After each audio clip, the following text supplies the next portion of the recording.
but I'll bore you now with a bit of talk about our budget in Canada and where we are and where we're going. It's good to see Premier Harris here. It's good to see councillors from the City of Toronto here.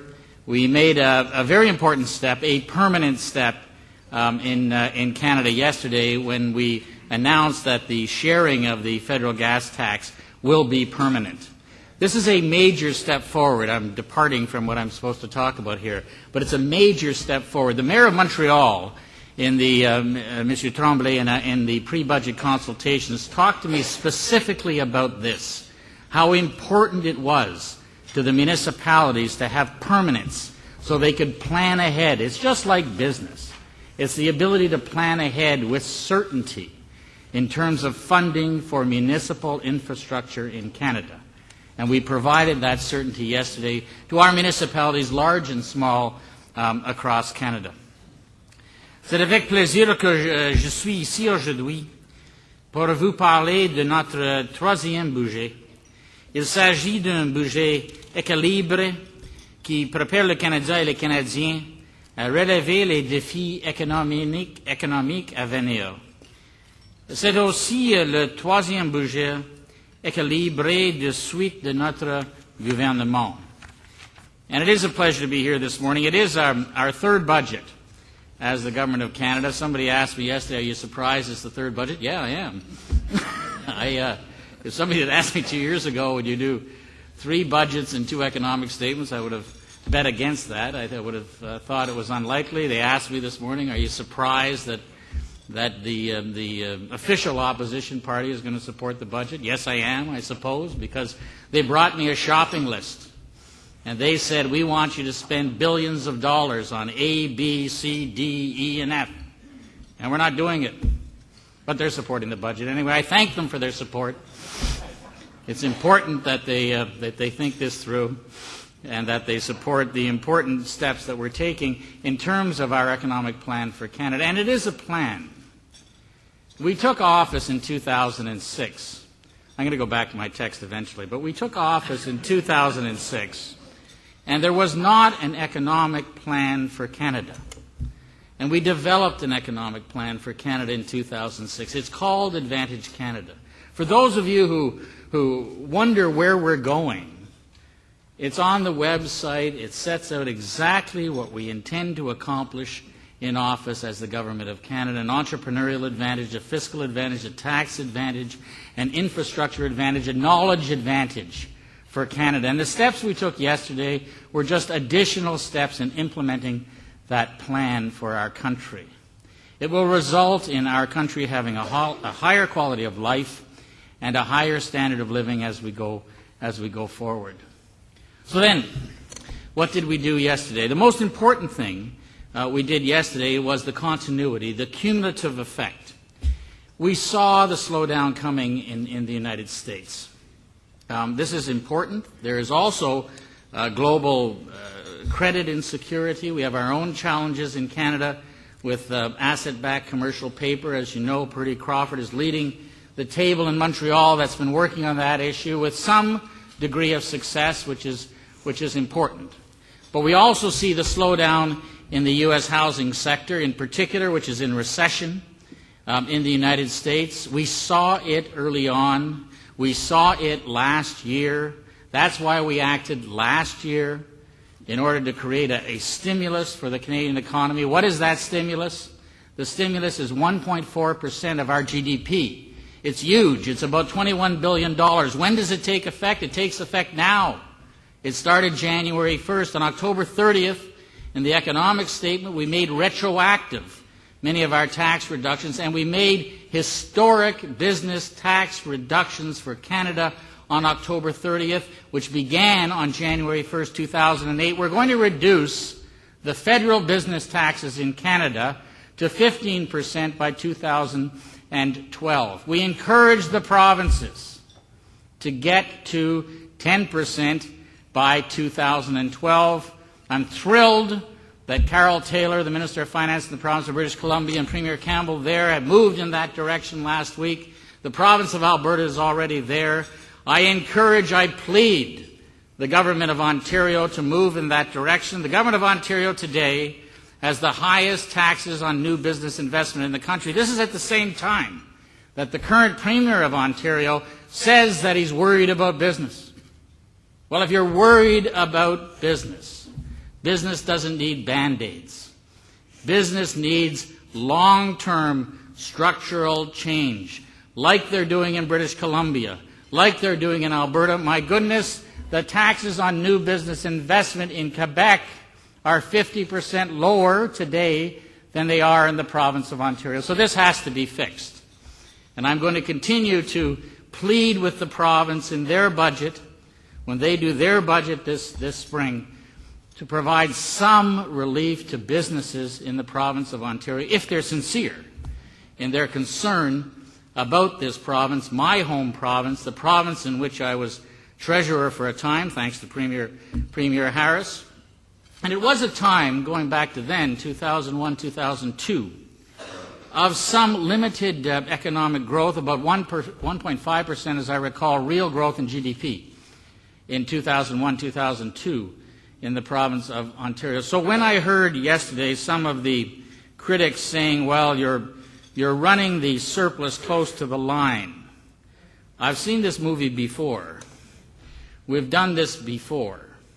We have the ability in government, some might not believe this, but we do have the ability in government to control spending. We do have the ability to reduce taxes.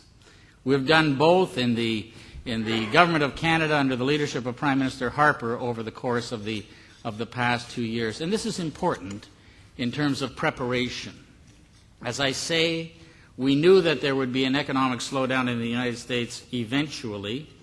It is now happening, and we took the steps, the important steps in terms of reducing taxes, paying down debt, making sure that we in Canada were prepared for this economic slowdown. In fact, when I was in Tokyo 2 weeks ago at the G7 finance ministers meeting, and when I was in Davos at the World Economic Summit, and when I meet with my colleagues internationally in the emerging economies, I'm proud as a Canadian to be able to say that we have the strongest economic fundamentals in the G7. We're the only country in the G7 that is running a surplus, that is reducing taxes at the same time, and that is paying down public debt. When I describe this to my colleagues, the other finance ministers in the G7, I can tell you they look at Canada with tremendous respect because we have our economic fundamentals in order. All of that is important as we go through a time of some economic slowness. So I can assure you that we will stay in a balanced budget position in Canada. We'll continue to run a surplus, albeit a smaller surplus for the time being. Then there are those that say, well, you should use the surplus for something else. The opposition critics came to meet. I'm going to ignore this, I guess. The opposition critics came, it's too long anyway. The opposition critics came to me when we were preparing the budget, and I met with them, as one is supposed to do. And each one of them, the NDP, Jack didn't ride his bicycle, he sent someone else, but the NDP, the Liberals, and the Bloc all came with shopping lists. And this is the old-fashioned way, of looking at how governments run. How much more money can we spend on A, B, C, D, E, big, long lists? How much? Billions of dollars, of course. Billions and billions of dollars. And I said to them, we're close to the line the next couple of years. Have you heard about the world economy, the global economy? Have you heard about the housing recession in the United States? Do you recognize that has certain effects upon our economy and our economic growth in Canada? Nevertheless, here were the presentations of large spending demands. Had I agreed to any of the demands of any of the opposition parties, our budget would be in deficit this year and next year in Canada. So we didn't agree with any of them. But I thank them, despite that, for their support of our efforts in the budget that I announced yesterday. Why are we reducing debt? And it's a good, legitimate question. I'm Happy to see the students here from Riverdale. Let me talk for a moment about reducing debt and why it's important for our country. It's not important in like today's terms or tomorrow morning's terms. It's important in the long run. If we look at Canada and we look at Canada's future, as Sir John A. Macdonald used to say, look a little ahead, my friends. And if we look a little bit ahead, we see how morally deficient it is for us to live high on the hog now and pass our debts on to the next generation. That's you. Why should you pay, students from Riverdale, why should you pay for benefits that we have today because governments are living above their means? Well, we're not doing that anymore. In reports, the IMF and the OECD and so on write reports that call it intergenerational equity. Well, it is intergenerational equity, but it's another way of saying it's not fair to pass on today's debts to the next generation. So we're moving against that. We've paid down so far in 2 years about $37 billion of debt. That's about $1,500, a little bit more than that, $1,500 for every man, woman, and child in Canada. And every time we reduce the public debt, we use what we call the tax-back guarantee, and that is, for the interest we save every time we reduce public debt, we reduce taxes on individuals, families in Canada. That amounts to a significant amount, about $2 billion now, given what we've done so far. So that's reducing debt, reducing taxes. Yesterday we did something that I'm very proud of, actually, and that is the tax-free savings account. I know it's going to take a while for the importance of this initiative to strike people. But in 1957, the government of the day introduced something called the RRSP, which we all sort of take for granted now. There has not been a significant savings initiative tax-wise in Canada since 1957. So we did this yesterday. As I say, it's very significant. It's also not inexpensive. It starts off being inexpensive, but as savings accumulate tax-free in tax-free savings accounts in Canada, it becomes quite expensive over time, 20 years out, something like $3 billion a year. Why are we doing it? We're doing it to encourage savings in Canada.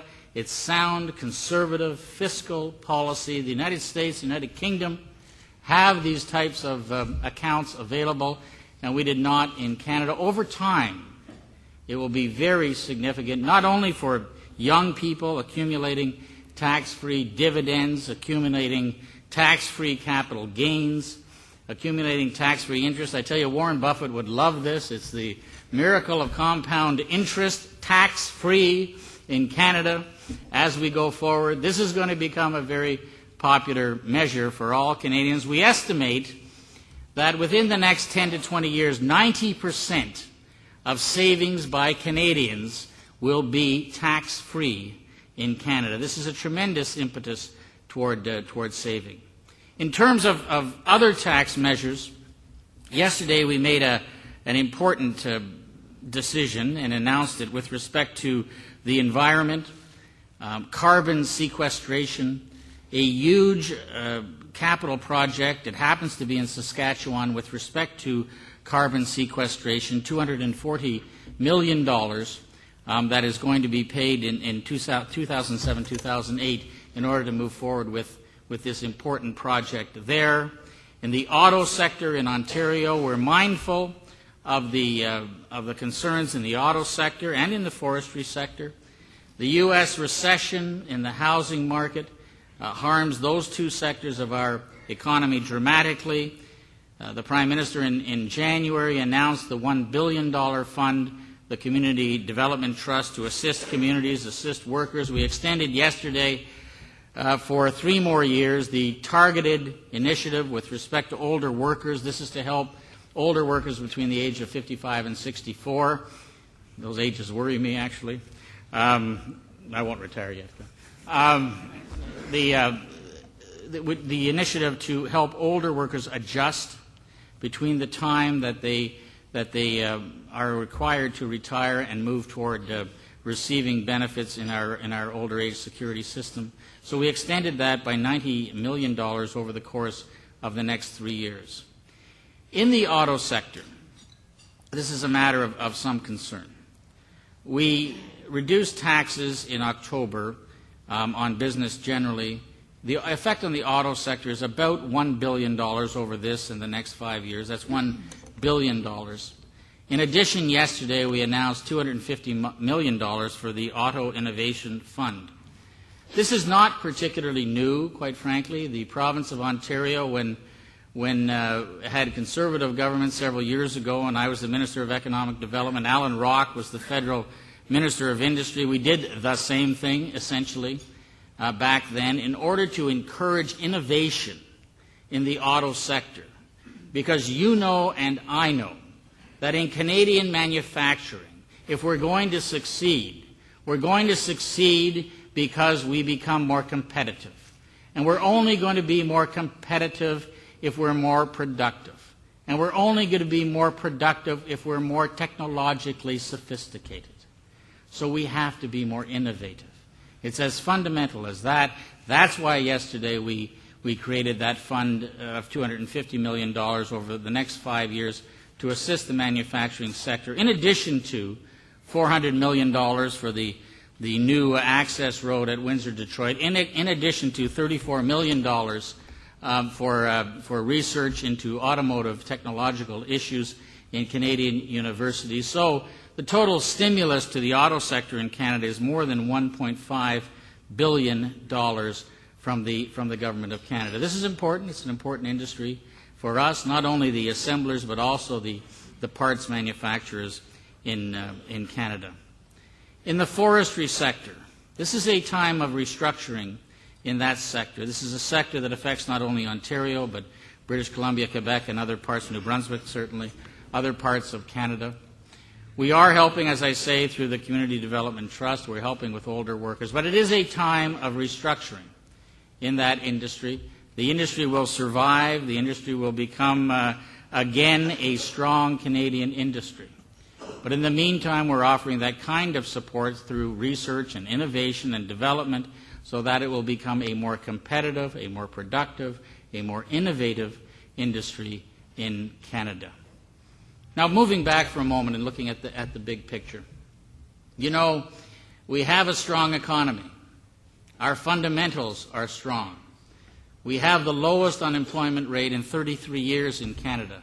We also have the highest rate of participation in the Canadian workforce ever. We also have the highest rate of labor mobility ever in Canada. That is, people moving about our country seeking employment and gaining employment. And yes, we've had some job losses in some sectors of the economy, particularly manufacturing. But what we've seen is that those persons who have had to adjust have adjusted. And they're getting jobs, good jobs, particularly in Ontario, in the expanding financial services sector that are high-paying jobs, good jobs, and that's why that unemployment rate now is at its lowest level in 33 years. As I say, our economic fundamentals are solid. Inflation is low. Interest rates are low. Because of our strong economic fundamentals in terms of monetary policy, the Bank of Canada has room to exercise its monetary jurisdiction with respect to interest rates. As you know, in the last setting of interest rates by the Bank of Canada, the Governor Dodge at that time indicated that it was likely that there'd be some movement with respect to interest rates, further movement by the Bank of Canada in the future, and the new governor, Governor Carney, I'm sure will use his discretion as he moves forward with respect to monetary policy for Canada. Having said all of that, and having ignored what was written for me, I do want to say, in conclusion, and you'll welcome the in conclusion. I'm looking now. I see I've gone on almost as long as it seems. I can tell. I will conclude shortly. We live in a great country. Our economic fundamentals are strong. We have great universities. I see some of the university presidents here today, some of the community college leaders. We have to move forward with a knowledge economy. The strength of Canada in the future, the economic strength, is not going to be to compete in low-level, low-paying jobs with emerging economies. It's going to be to build on our strengths, to build on our people, on the best and the brightest, through our universities, through our colleges. We moved forward again yesterday with that knowledge advantage. We have to recognize that the future of our country is in its people.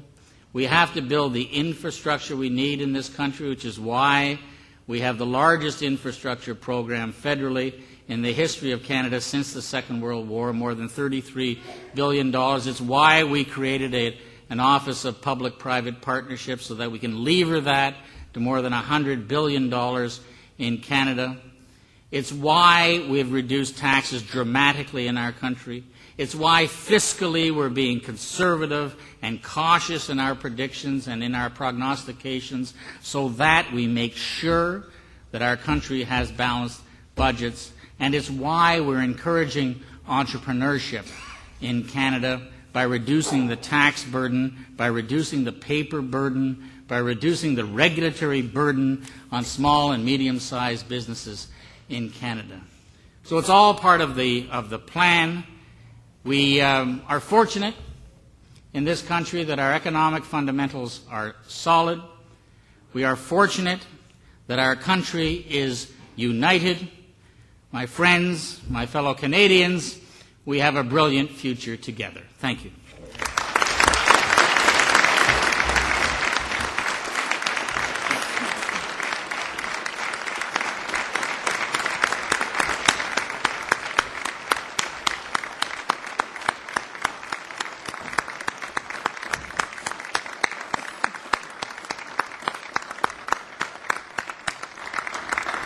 Thank you, Minister Flaherty. I should mention that normally we would be having a lunch following the budget with the Minister, but because of the goings-on in the House of Commons right now, he has to be back to Ottawa today for question period, I believe it is. So that's why we ended up with a breakfast today.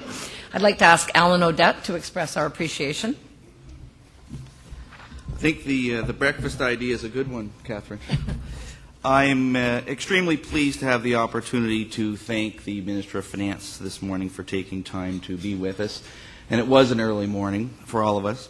I can't imagine how exhausting it must be to spend months of briefings, discussions, debate leading up to your budget and the busy budget day itself, and then to be out very early the next morning delivering a presentation here in Toronto. So when I say we're grateful to have Minister Flaherty with us here today, we are truly grateful, and thank you kindly for coming. Budgets are tricky. About the only thing you can know for sure is that they never please everyone. I don't envy the Minister of Finance in his job, but I admire the commitment he has shown to it. He's given us a budget that's thoughtful and considered. This morning he's treated both the Canadian and Empire clubs to an articulate analysis of this budget.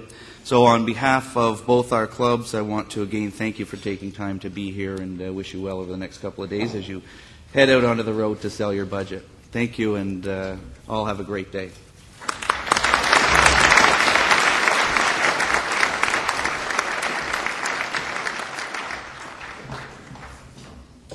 Every year, the Empire Club of Canada Foundation publishes a book of that year's speeches. Minister Flaherty, we'd like you to accept a copy of our book from the previous year, knowing that your address today will be published in this year's volume. As well, we have for you a copy of a book called Who Said That? And we put this book together at the Empire Club to capture the most memorable thoughts, quotes, and anecdotes of our first 100 years. Thanks, sir.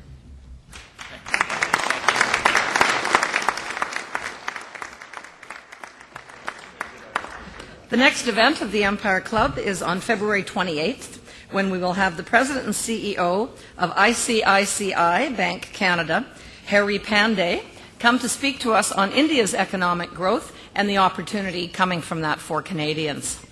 We've also rescheduled our event on Pakistan. We're doing it jointly with the Monk Centre. As you may recall, a few weeks ago we had to postpone it because we're holding it at the Monk Centre at the U of T campus, and they had a snow day. So it is rescheduled for March 4th, and that'll be on our website. On March 20th, we have Richard Stursberg, who I don't know if his local title or his latest title is head of everything at CBC, but he'll be coming. And again, we have a very special event on April 17th with two former U.S. ambassadors to Canada, James Blanchard and Paul Cellucci, who will, of course, one Republican, one Democrat, who will be speaking about the U.S. election. So please join us for these stimulating events. In fact, I hope you'll become a member of the Empire Club of Canada and the Canadian Club of Toronto. You'll find membership applications at your desk and at the reception desk outside. We also have an online reservation service at empireclub.org for your convenience. Today our breakfast is being broadcast on Rogers Live, and it will be repeated.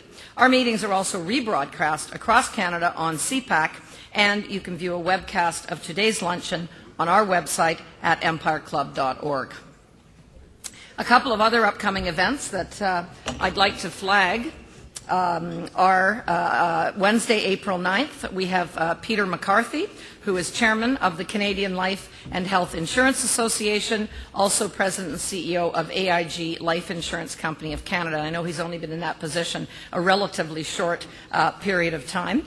And a couple of the Canadian Club events upcoming are Wednesday, March 26th, Purdy Crawford, the chairman of Pan-Canadian Investors Committee for third-party ABCP. And on March 31st, Richard Florida, relatively recently arrived in Toronto, director of the Martin Prosperity Institute, Rotman School of Management. On April 7th, the Canadian Club will be having Tony Gagliano and David Pico, who are co-founders of the Luminato Festival, I guess it is, which I guess this will be in its second year this year. So again, join us for all of these events if you can. And thank you so much for being with us today. This meeting is adjourned.